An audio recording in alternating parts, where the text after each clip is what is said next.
ফিরে এলাম বিরতির পর। যে খবরের দিকে এবার নজর রাখবো, বড় চেয়ারম্যান পদে ইস্তফা তৃণমূল কাউন্সিলর সুশান্ত ঘোষের। একই সঙ্গে পদত্যাগ করেছেন তৃণমূল কাউন্সিলর অরূপ চক্রবর্তীও। দলের সেলিব্রিটি নেতৃত্বরা কোথায়, প্রশ্ন তুলছেন অরূপ। জনতার রায়কে সম্মান দিয়ে হার মেনে নিতে হবে। যারা কনভয় নিয়ে ঘুরলেন সেই সব নেতারা কোথায়? আরো কয়েকজন তৃণমূল কাউন্সিলর পদত্যাগ করবেন।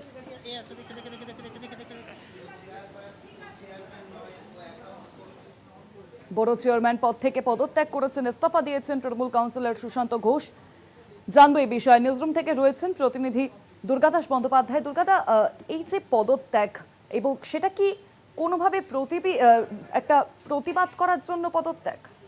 একদমই তাই। তার কারণ হচ্ছে যে এ রাজ্যে যখন পালাবদল হলো তারপর থেকে দেখা যাচ্ছে যে তৃণমূল কংগ্রেসের অন্দরে ক্ষোভ বিক্ষোভের যে রেশ, সেটা এমন একটা পর্যায়ে গিয়ে পৌঁছেছে যে দীর্ঘদিন পরে ক্ষমতাচ্যুত হওয়ার পর তৃণমূল কংগ্রেসের অন্দরে যারা ছিল, যারা নেতৃস্থানীয়, যারা কাউন্সিলর থেকে শুরু করে আর একদম মেম্বার অফ পার্লামেন্ট পর্যন্ত, এরা প্রত্যেকেই এখন দলনেত্রী মমতা বন্দ্যোপাধ্যায় এবং সর্বভারতীয় সাধারণ সম্পাদক বলে যাকে স্থির করা হয়েছিল সেই অভিষেক বন্দ্যোপাধ্যায়ের বিরুদ্ধে সরব হয়েছেন।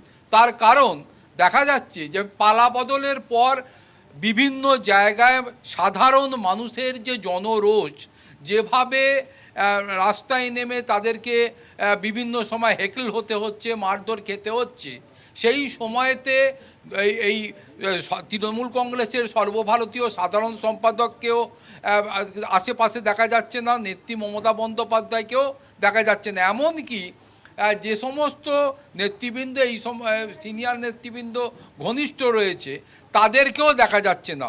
ফলে তারা কিন্তু এক প্রকার নিজ নিজ এলাকায় একা হয়ে গিয়েছে এবং জনরোষের সামনে তাদের পড়তে হচ্ছে। আজকে কলকাতা পুরসভার অন্দরে এই যে কাউন্সিলর সুশান্ত ঘোষ বড় চেয়ারম্যান পদ থেকে তিনি রিজাইন করলেন। অন্যদিকে অরূপ চক্রবর্তী তিনি এই অ্যাকাউন্টস কমিটি থেকে তিনি পদত্যাগ করলেন। এটা তো শুধু বলা যেতে পারে আগুনের স্ফুলিঙ্গ। এর পেছনে আরও মানে এটা ট্রেলার বলা যেতে পারে, পিকচার আবি বাকি হয়। তার কারণ হচ্ছে যে তৃণমূল কংগ্রেসের ইতিমধ্যেই আমরা দেখেছি যে বরিষ্ঠ সাংসদ তথা দলের গুরুত্বপূর্ণ দায়িত্বে থাকা কাকলি ঘোষ দস্তিদারও তিনি দল ছেড়ে দিয়েছেন এবং দলের বিরুদ্ধে বা দলনেত্রী এবং তৃণমূল কংগ্রেসের সর্বভারতীয় সাধারণ সম্পাদক অভিষেক বন্দ্যোপাধ্যায়ের বিরুদ্ধে তিনি একরাশ ক্ষোভ উগড়ে দিয়েছেন।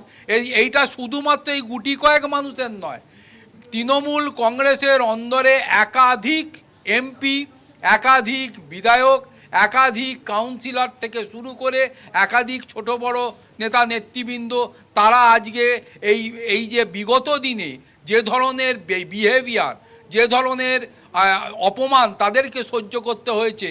অভিষেক বন্দ্যোপাধ্যায় একটা সময়, যারা দেখা যাচ্ছে যে তৃণমূল কংগ্রেসের বরিষ্ঠ নেতা, যারা একটা সময় এই বামফ্রন্টের বিরুদ্ধে রাস্তায় নেমে আন্দোলন করেছে, মার খেয়েছে, বিভিন্ন সময় হেকল হয়েছে, কোর্ট কাছারিতে তাদেরকে দেখা গেছে, তাদেরকে আজকে ওই অভিষেক বন্দ্যোপাধ্যায়, যার নাকি ন্যূনতম এই ছাত্র রাজনীতি করার অভিজ্ঞতা নেই, তারা তার হুমকির সামনে তাদেরকে দাঁড়াতে হয়েছে।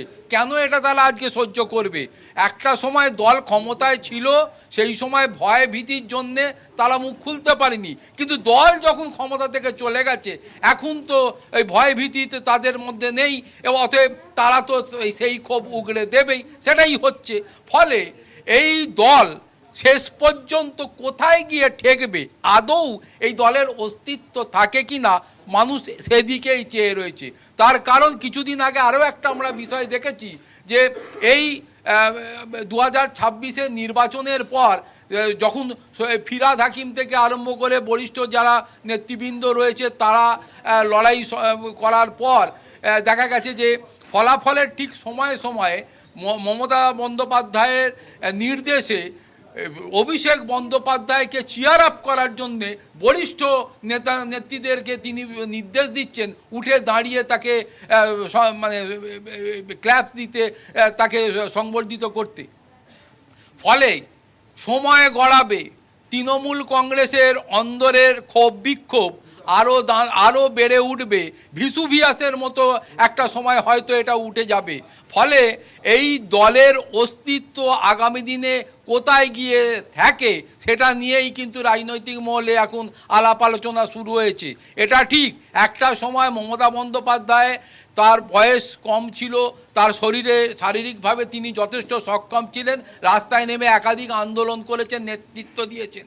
কিন্তু আজকে তার শারীরিক অবস্থা যা, আজকে তার বয়সের ভারে তিনি যেভাবে রয়েছেন, তাতে তার পক্ষে আর নতুন করে এই দলটাকে টেনে আবার ক্ষমতার আসনে প্রতিষ্ঠিত করাটা খুব একটা সোজা কাজ বা সহজ হবে এটা নয়। তাই আগামী দিনে আর যাই হোক, অভিষেক বন্দ্যোপাধ্যায়ের নেতৃত্বে আদৌ এই দলটা ঘুরে দাঁড়াবে নাকি দলটা অস্তিত্ব বিলুপ্তির পথে চলে যাবে, সেই দিকেই চেয়ে রয়েছে এ রাজ্যের মানুষ তথা দেশের মানুষ।